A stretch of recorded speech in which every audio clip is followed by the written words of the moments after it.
ich weiß aber jetzt, dass wir füreinander bestimmt sind. Ich glaub dir kein Wort. War bestimmt wieder nur so eine Laune von ihr. Ich habe ihr gesagt, dass wir beide noch Zeit brauchen. Ach, wieso denn?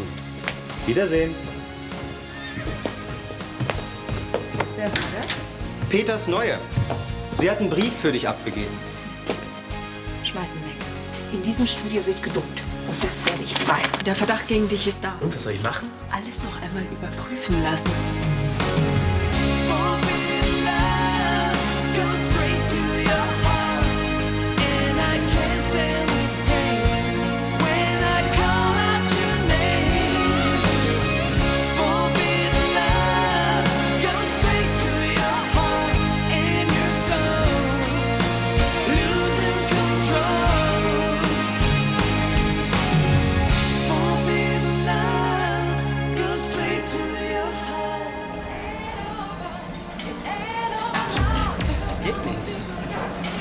Was macht ihr denn hier? Wir dachten, wir schauen mal vorbei. Soll das euer geheimer Treffpunkt werden? Nein. Aber sag Papa trotzdem nicht, dass du uns hier zusammen gesehen hast. Er flippt aus, wenn er hört, dass ihr euch wieder trefft. Deswegen sollst du es ihm ja nicht sagen. Okay, wollt ihr trainieren? Bist du verrückt? Ich hatte vorhin meine erste Stunde. Das war mir schon genug Action. Du kannst meinen Vertrag wieder zerreißen. Sag mal, spinnst du? Wo steckt Eva eigentlich? Die arbeitet hier nicht mehr. Gar nicht mehr? Nein, schon seit Wochen nicht. Dafür bin ich jetzt da. Ja, und was macht sie jetzt? Keine Ahnung. Weißt du vielleicht, wo Hör man sie mal. irgendwo... Erstens bin ich kein Auskunftsbüro. Und zweitens habe ich jetzt wirklich keine Zeit.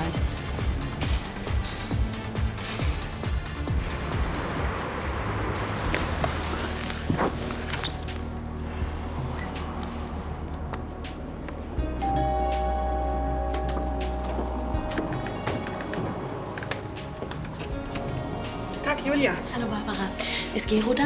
Klar, komm rein. Er sitzt über seinen Büchern.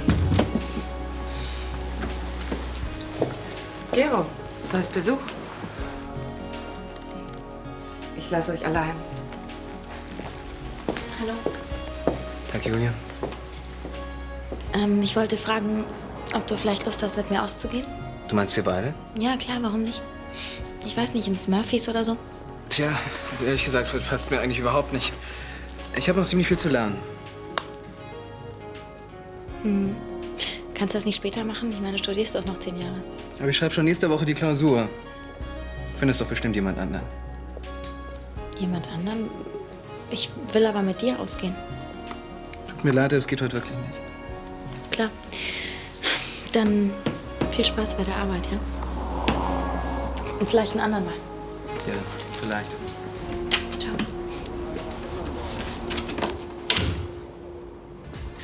Nee, Susanne, im Ernst. Ich habe ziemlich viel zu tun. Das hast du immer. Ich möchte, dass du mir ein paar Fragen beantwortest. Und zwar jetzt sofort, auf der Stelle. Die Fragen sind wie Flöhe, sie jucken dich zu Tode. Ich hatte eben ein Gespräch mit Felix. Er hat ziemlich seltsame Andeutungen gemacht. Worüber? Er hat gemeint, du sollst zusehen, dass du den Laden sauber kriegst. Ich bin doch nicht die Putzfrau. Ich glaube nicht, dass er das gemeint hat. Sondern? Ja, das würde ich gerne von dir hören. Du, Susanne, deinen Ton vertrage ich nicht.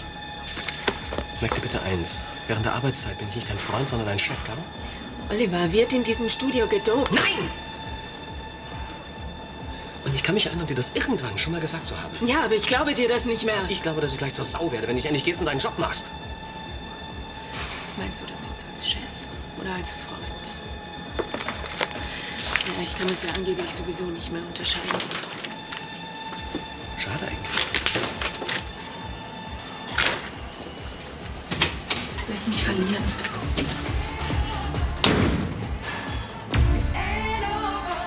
Wie kann man nur an Eva rankommen? Ich habe keine Ahnung. Aber vielleicht weiß das... Wie heißt er nochmal? Wolf. Der ist hier Trainer. Wo ist der? Weiß ich nicht. Aber vielleicht weiß das Susanne.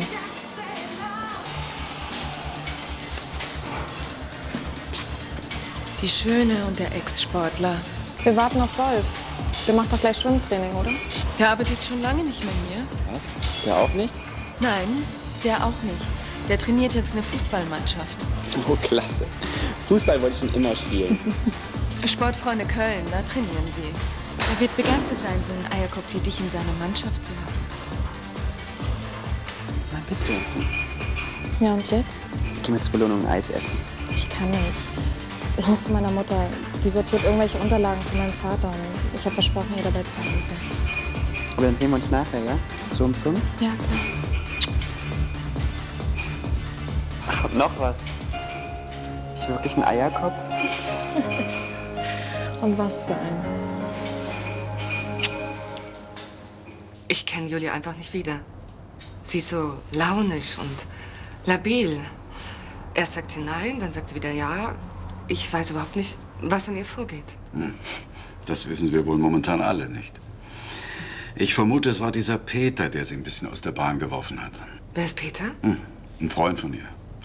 Aber wie ernst es ihr war und ob er zu ihr gepasst hätte, kann ich nicht sagen. Ja, ich erinnere mich an das Gespräch, da hat sie sowas erwähnt. Weißt du, wir können nicht in sie hineinblicken.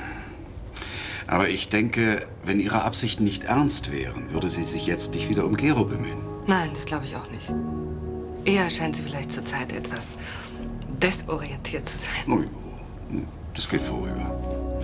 Clarissa und ich sind nach wie vor davon überzeugt, dass Julia und Gero sich finden werden. Leider glaubt Gero nicht mehr daran. Er versucht gerade, sich von Julia innerlich zu lösen. Er ist noch verschlossener als sonst. Wenn du mit ihm reden würdest? Ich? Ja, so von Mann zu Mann. Ich weiß, dass er dir vertraut. Aber ich denke, die jungen Leute sind alt genug, um für sich selbst zu entscheiden. Aber so einfach ist das ja wohl in diesem Fall nicht, oder? Bitte sprich mit ihm. Aber was soll ich ihm denn sagen? Ich glaube, es wäre sehr wichtig für ihn, dass er sich mal überhaupt mit jemand ausspricht. Allein das wird ihm vielleicht helfen, über seine Gefühle mal Klarheit zu bekommen. Na schön. Ich kann es versuchen. Danke, Christoph. Was ist denn los? Nichts. Warum isst du denn nicht? Kein Appetit. Sag mal, ist dir eine Laus über die Leber gelaufen?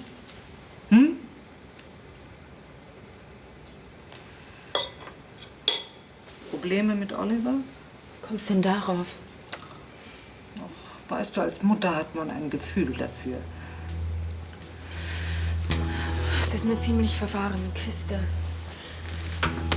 Ich weiß nicht, ob ich das überhaupt noch alles auf die Reihe krieg. Was denn? Oliver hat sich so verändert. Ich komme nicht mehr ran an ihn. Er verheimlicht mir was. Und wenn ich ihn darauf anspreche, dann blockt er ab. Er hat eine andere. Nein. Es muss irgendwas mit dem Studio zu tun haben. Da passieren Sachen oder sind passiert. Was denn für Sachen? Kann ich nicht sagen. Hat er Geld unterschlagen? Ach, nein, Quatsch. Es ist nur, er ist viel ruhiger als sonst. Und dann plötzlich, dann bricht's aus ihm raus und dann ist er so aggressiv. Neid, destruktive Energien, was weiß ich. Jedenfalls streuen diese Leute Gerüchte, völlig haltlose Gerüchte, um die Ehre des Studios zu ruinieren und vor allem die des Streamteams. Und was habe ich damit zu tun? Ja, ziemlich viel. Du bist der beste Mann im Team. Fitnessstudio Konrad ist dein Sponsor. Wenn du dich einem Test unterziehen würdest, naja, ein öffentlicher Dopingtest. Nein. Komm, jetzt lass mich doch mal ausreden. Also du machst den Test, das Ergebnis ist natürlich negativ, keine Spuren irgendwelcher verbotenen Mittel. Die Ehre des Studios ist gerettet und für dich ist eine gute Publicity. Du bist doch Schwachsinn, ich dope nicht. Niemand verdächtigt mich. Nein? Alle, die hier trainieren, werden verdächtigt. Dann sollen sich alle diesem Test unterziehen, nicht nur einer. Kurz überschlagen werden das 200 Leute, die kann man nicht alle öffentlich testen. Aber dich zum Beispiel. Ich bin ja auch dabei. Ja, Zupal, ansonsten kannst du deinen Sponsorvertrag an die Enten verfüttern. Wenn ich das Gerücht nicht aus der Welt schaffe, muss ich den Laden schließen. Wenn so ein Gerücht einmal losgetreten ist, dann löst sich das nicht von selber in Luft auf. Da müssen wir schon was dagegen tun. Und mit diesem Test? Ich meine, wir gehen doch kein Risiko damit ein, oder? Nein. Wieso? Oder haben wir was zu verbergen? Na schön. Meinetwegen. Mittelfeld! Gib Speed! Geldfahrer, was stehst du da rum? Pass auf! Ach, scheiße. Ey, da geht ja die Post ab. Wieso? Ist doch nur ein Training. Ah, trotzdem. Find's korrekt, wie die Jungs sich reinhängen. Sagen Sie, waren Sie eigentlich mal Schwimmlehrer? Ja, das war ich mal. Mensch, Jungs, los, haut rein! Aber bei Konrad arbeiten Sie wohl nicht mehr? Bei Konrad? Nee, Gott sei Dank. Wieso? Weil das ein mieser Laden ist. Echt? Ich trainiere nämlich. Lass es, wenn dir deine Gesundheit lieb ist. Sauber, André, sauber! Hast du das gesehen? Vom Feinsten. Aber das mit der Gesundheit kapiere ich nicht. Ich sag nur, was ich weiß. Und ich weiß, dass der Konrad Ärger hatte. Nicht nur mit seinen Angestellten, mit diesem Oliver, sondern auch noch mit allen Trainern. Sogar mit einigen Ärzten. Einigen Ärzten? Ja, Logo. Plötzlich spielten bei einigen seiner Sportler die Organe verrückt. Hopp, hopp, hopp, hopp, hopp! Zieh durch! Glauben Sie, dass der Konrad deshalb ermordet wurde? Das weiß ich doch nicht. War ich sowieso nicht da. Ach, Sie waren nicht im Studio? Nicht im Studio, nicht in Köln, nicht in Deutschland. Für Skifahren in der Schweiz. Und warum der ermordet wurde, keine Ahnung. Hey, Paul! War das alles in die Kleidersammlung? Kennst du jemanden, der es tragen würde? Nein, aber die Sachen sind doch noch gut. Eben. Sicher gibt es viele Menschen, die sich darüber freuen würden. Ach, guck doch noch mal in die Taschen, ob noch was drin ist. Mach ich.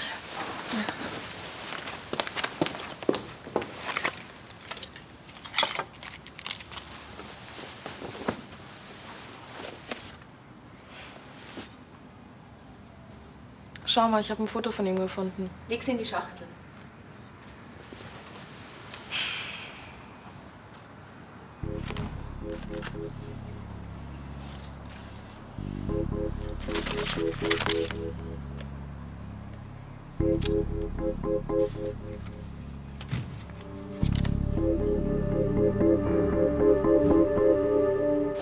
Irgendwie mache ich alles falsch. Ich bin total daneben.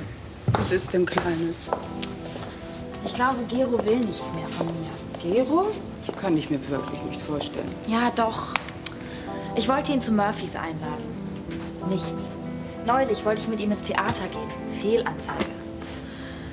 Ich weiß nicht, je mehr ich auf ihn zugehe, desto mehr verschließt er sich vor mir.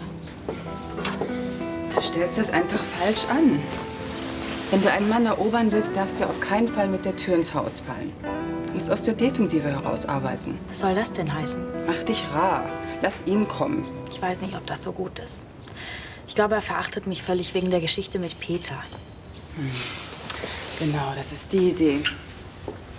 Greif dir einen von deinen alten Verehrern und fordere Gero damit heraus.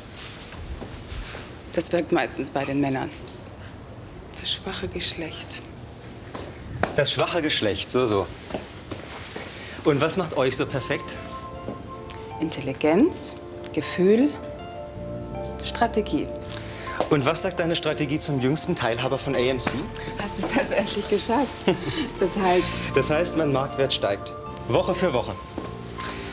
Natürlich auch bei den Frauen. Natürlich. Der Casanova von Düsseldorf. Richtig, Schwesterchen. Dann sollten wir deinen Erfolg doch morgen gleich im Penthouse feiern. Von mir aus gern. Gute Idee. Sag mal, wenn ich ein paar Presseleute einlade, meinst du, die kommen?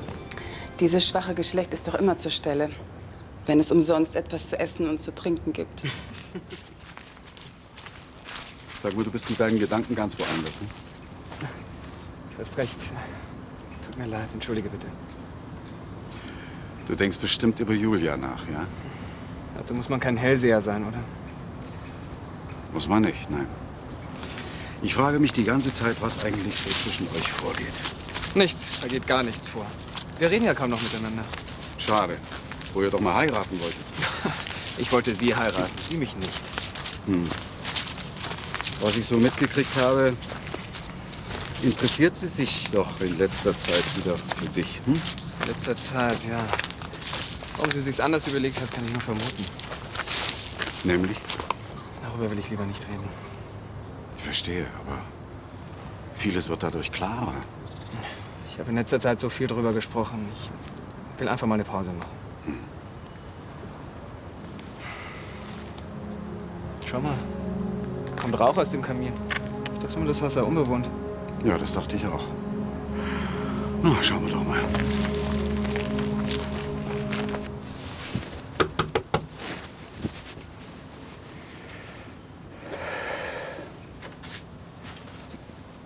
Tag. Guten Tag, von Anstetten mein Name. Ja, bitte? Was wollen Sie? Ja, eigentlich nichts Besonderes. Wir sind nur zufällig hier vorbeigekommen und haben uns gewundert, dass das Haus wieder bewohnt ist. Wir kennen nämlich die Besitzerin etwas näher, wissen Sie? Ich bin eine Bekannte von Fiona Beckman. Ach so. Ich mache hier ein paar Tage Urlaub. Mhm. Alles in Ordnung? Ja, aber ich habe gerade was auf dem Herd. Ich glaube, ich muss wieder rein. Ah, wir wollen nicht länger stören. Gut. Danke. Wiedersehen.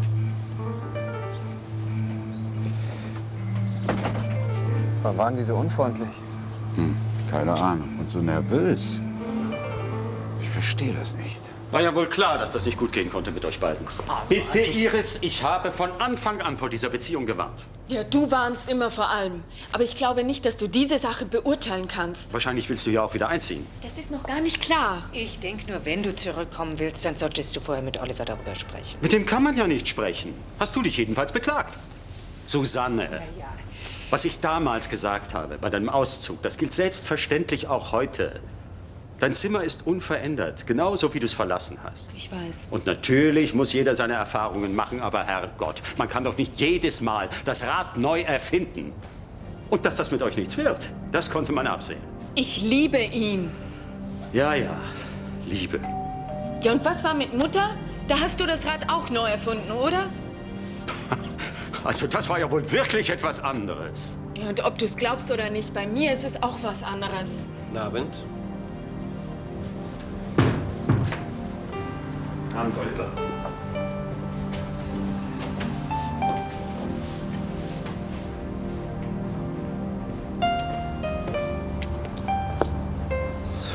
Ich wollte dich nur fragen, ob du nach Hause zurückkommst.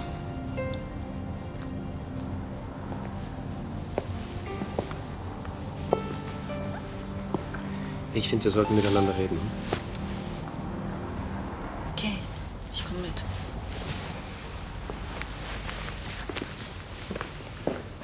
Brauchst du nicht alle zu lesen. Steht sowieso nur dasselbe drin. Wo hast du die her? Gefunden, vorhin. Gott, ich kann's nicht glauben. Mein Vater mit einer anderen Frau. Ich denke, er hat meine Mutter geliebt. Das hat er bestimmt auch. Mann, hätte er sie doch nicht betrogen. Vielleicht hätte er das trennen können. Denke ich mir jedenfalls. Ach, dazu mit Eva. Das erklärt natürlich einiges. Was? Ja, warum Eva nicht mehr im Studio arbeitet. Denkst du schon wieder daran? Ja, tut mir leid. Na, schon gut. Ist ja nicht dein Vater. Ich glaube, wenn ich rausbekäme, dass mein Vater was mit einer anderen Frau hat, ich wäre auch ziemlich down. Kannst du es bei dem vorstellen? Nee. Aber bei dem eigenen Vater kann man sich das wohl nie vorstellen.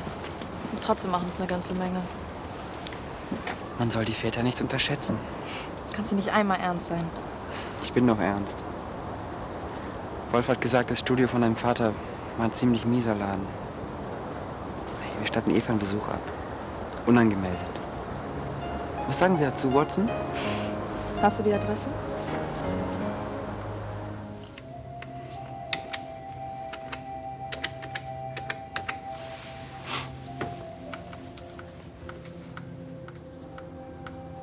Guten Abend, Fiona. Von Anstetten hier. Herr von Anstetten? Was für eine Überraschung. Ich hoffe, es geht Ihnen gut. Danke der Nachfrage. Was kann ich für Sie tun? Ich rufe wegen des Waldhauses an. Sie wollen mir doch nicht etwa schon wieder ein Angebot machen, Herr von Anstetten. Nein, nein, nein. Das Haus ist nicht zu verkaufen. Darum geht es diesmal überhaupt nicht. Obwohl ich nach wie vor an dem Haus interessiert bin. Aber ich bin da neulich zufällig vorbeigekommen und da habe ich gesehen, dass es wieder bewohnt ist. Und da habe ich mir gedacht, klopf's mal an. Und da machte mir eine junge, hübsche Frau auf. Aber sie machte mir einen sehr nervösen Eindruck. Das ist schon in Ordnung, Herr von Anstetten. Es ist eine junge Freundin von mir, die sich ein paar Tage erholen will. Naja, ich wollte ja nur sehen, dass alles in Ordnung ist. Trotzdem vielen Dank, Herr von Anstetten. Ja, einen schönen Abend noch. Und wenn Sie wirklich mal an den Verkauf des Hauses denken sollten, dann... Sind Sie mit Sicherheit der Erste, der es erfährt. Ich danke schön. Wiederhören, schönen Abend noch. Wünsche ich Ihnen auch, Herr von Anstetten.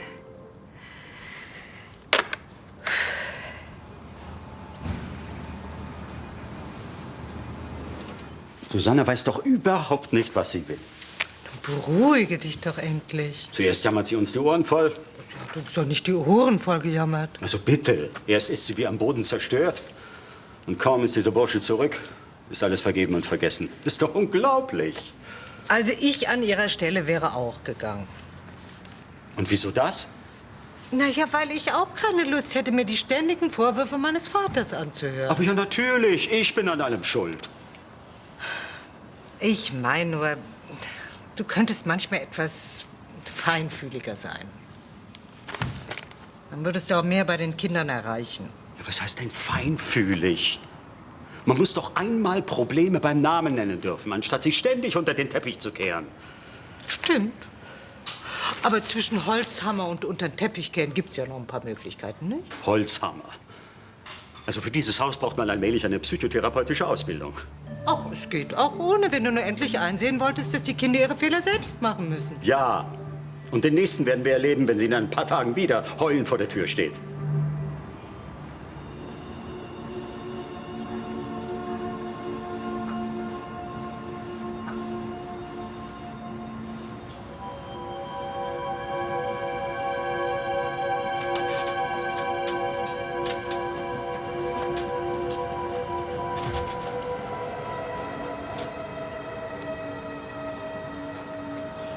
Wen sucht ihr denn? Wir wollen zu Eva Stöber. Eva Stöber? Die ist ausgeflogen. Wissen Sie, wo die hingeflogen ist? Nee. Das ist nämlich ziemlich dringend. Ich sag doch, ich weiß es nicht. Wissen vielleicht die Nachbarn was? Nee, die bestimmt nicht. Die sind froh, dass die weg ist. Wieso? Wieso? Ich bin ja schon eine ganze Weile Hausmeister, aber sowas wie die ist mir noch nicht untergekommen. Die Treppe nie geputzt, keine Gardinen an Fenstern. Aber ein Kerl. 3-mal die Woche hat er sie besucht. Und einen Lärm haben die gemacht. Richtig ekelhaft. Aber dann ist ihm wohl irgendwann die Frau auf die Schliche gekommen und hat ihn in flagranti erwischt. Was meint er, was da los war? Tja, ein paar Tage später war sie weg. Also seine Frau. Wissen Sie noch, wie die aussah? Nee, weiß ich nicht mehr genau. Aber so wie die ihn in die Mangel genommen hat, war das mit Sicherheit seine Frau. Wieso mit Sicherheit? Mit Sicherheit. Und wenn er mich fragt, hat der Kerl auch nichts Besseres verdient. Ich habe immer noch gehofft, dass es vielleicht ein Irrtum ist. Was meinst du? Wie lange hat deine Mutter davon gewusst? Sie hat die Briefe gefunden und ist ausgetickt. Hast du gehört, was er gesagt hat? Ich kann mir das bei deiner Mutter gar nicht vorstellen. Die wirkt immer so cool. Ja, aber wenn sie richtig unter Druck steht, dann hat sie sich einfach nicht mehr unter Kontrolle. Und da kann man es manchmal richtig mit der Angst kriegen. Anna. Könnte es sein, dass deine Mutter an dem Tag im Studio auch ausgetickt ist? Was du meinst? Nein. Nein, sowas würde sie niemals tun. Nie, Florian. Verstehst du? Nie.